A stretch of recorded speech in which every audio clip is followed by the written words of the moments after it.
Hello दोस्तों, स्वागत है आपका मेरे यूट्यूब चैनल टू व्हीलर में। और आज हम पढ़ने वाले हैं मध्यकालीन भारत में मुगल साम्राज्य। और मुगलों में हम सबसे पहले पढ़ेंगे बाबर को। तो मुगल वंश के जो संस्थापक थे वो थे बाबर। बाबर जो थे एक तुर्क शासक थे और सुन्नी थे। जैसे शिया और सुन्नी होते हैं मुस्लिमों में, तो वो सुन्नी थे। तो बाबर ने जब मुगल वंश की स्थापना की थी, उसके साथ ही एक पद पादशाही की स्थापना की थी, जिसके तहत शासक को बादशाह कहा जाता था। इसका मतलब जो बादशाह शब्द आया है वो बाबर ने ही उसका जन्म किया था। बाबर की बात करें तो वो दिल्ली की गद्दी पर 1526 से 1530 तक बैठे। उनका जन्म फरवरी 1483 ईस्वी में हुआ था। उनके पिता का नाम था उमर शेख मिर्जा, जो कि फरगाना नाम के छोटे राज्य के शासक थे। बाबर फरगाना की गद्दी पर 8 जून 1494 ईस्वी को बैठा था। बाबर ने 1507 ईस्वी में बादशाह की उपाधि धारण की थी, यानी जिसे पद पादशाह भी कहा जाता है, जिसे अब तक किसी भी तैमूर शासक ने धारण नहीं की थी।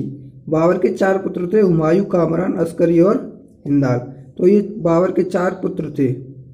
बाबर ने भारत पर 5 बार आक्रमण किया था, और जो सबसे पहले आक्रमण किया था वो किया था 1519 ईस्वी में, और यूसुफजाई जाति के विरुद्ध। इसी अभियान में बाबर ने बाजौर और भेरा इन दोनों राज्यों को अपने अधिकार में कर लिया था। तो पानीपत का प्रथम युद्ध बाबर ने लड़ा था। उसमें एक नीति चलाई थी, तुगलमा युद्ध नीति, और तोपखाने का प्रयोग किया था। इसका मतलब अगर कोई क्वेश्चन आता है कि सबसे पहले तुगलमा युद्ध नीति और सबसे पहले तोप का प्रयोग किसने किया था, तो वो किसने किया था? बाबर ने। और उस्ताद अली और मुस्तफा बाबर के 2 प्रसिद्ध निशानेबाज थे, जिन्होंने पानीपत के प्रथम युद्ध में भाग लिया था। कभी आएगा उस्ताद अली और मुस्तफा किसके दरबार में थे, तो किसके में थे? बाबर के। तो बाबर के द्वारा 4 युद्ध लड़े गए थे। आप इसे ट्रिक से याद कर सकते हैं। सबसे पहला पानीपत का युद्ध, दूसरा खानवा का युद्ध, तीसरा चंदेरी का युद्ध, चौथा घाघरा का युद्ध। मतलब पानीपत, घाघरा, चंदेरी, पानीपत, खानवा, चंदेरी, घाघरा। पानीपत का युद्ध हुआ था 21 अप्रैल 1526 को इब्राहिम लोदी और बाबर के बीच, जिसमें बाबर विजयी हुआ था। उसके बाद खानवा का युद्ध हुआ था 17 मार्च 1527 को। इसमें राणा सांगा और बाबर के बीच में लड़ाई हुई थी, इसमें भी बाबर विजयी हुआ था। उसके बाद हुआ था चंदेरी का युद्ध। चंदेरी का युद्ध हुआ था 1528 में मेदिनी राव और बाबर के बीच, जिसमें बाबर विजयी हुआ। फिर हुआ था घाघरा का युद्ध 6 मई 1529 को, जिसमें अफगान और बाबर के बीच लड़ाई हुई, विजयी हुआ था।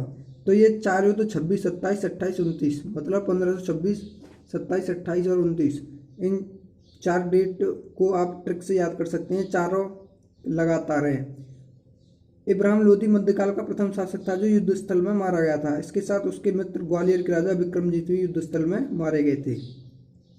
हुमायूं ने कोहिनूर हीरा ग्वालियर के राजा विक्रमजीत के परिवार से ही प्राप्त किया था। बाबर को अपनी उदारता के लिए कलंदर की उपाधि दी गई थी। अगर ये क्वेश्चन आता है कि कलंदर की उपाधि किसको दी गई थी, तो वो बाबर को। और खानवा के युद्ध के बाद बाबर को गाजी की उपाधि मिली थी। 30 जनवरी 1528 को जहर देने के कारण राणा सांगा की मृत्यु हो गई थी। राणा सांगा वही है जिन्होंने खानवा का युद्ध लड़ा था। और करीब 48 वर्ष की आयु में 26 दिसंबर 1530 को आगरा में बाबर की मृत्यु हुई। तो ये बहुत ही अच्छा क्वेश्चन बनता है कि आगरा में किस मुगल शासक की मृत्यु हुई थी, तो आगरा में हुई थी बाबर की। पहले तो बाबर के शव को आगरा में ही आराम बाग में, आगरा का आराम बाग में दफनाया गया। बाद में उसे काबुल में उसी के द्वारा चुने गए स्थान पर दफनाया गया। ये भी बहुत अच्छा क्वेश्चन आता है कि काबुल में किस मुगल शासक को दफनाया गया, तो वो था बाबर। बाबर की आत्मकथा है बाबरनामा, जिसका अनुवाद फारसी में बाद में अब्दुर्रहीम खाना ने किया था। तो बाबरनामा किस मुगल शासक की आत्मकथा है? बाबर की। इसी ने अपने आत्मकथा में बागों का वर्णन किया है और कृत्रिम नहरों का वर्णन किया है। 4 बाग बनाने की परंपरा की शुरुआत अकबर के काल में हुई थी। बाबर को ही मुबैया नामक पदशैली का जन्मदाता कहा जाता है। अगर कभी भी क्वेश्चन आता है कि मुबैया नामक पदशैली का जन्मदाता किसको कहा जाता है, तो बाबर को। और बाबर प्रसिद्ध नक्शबंदी सूफी ख्वाजा अब्दुल्ला आहरार का अनुयायी था।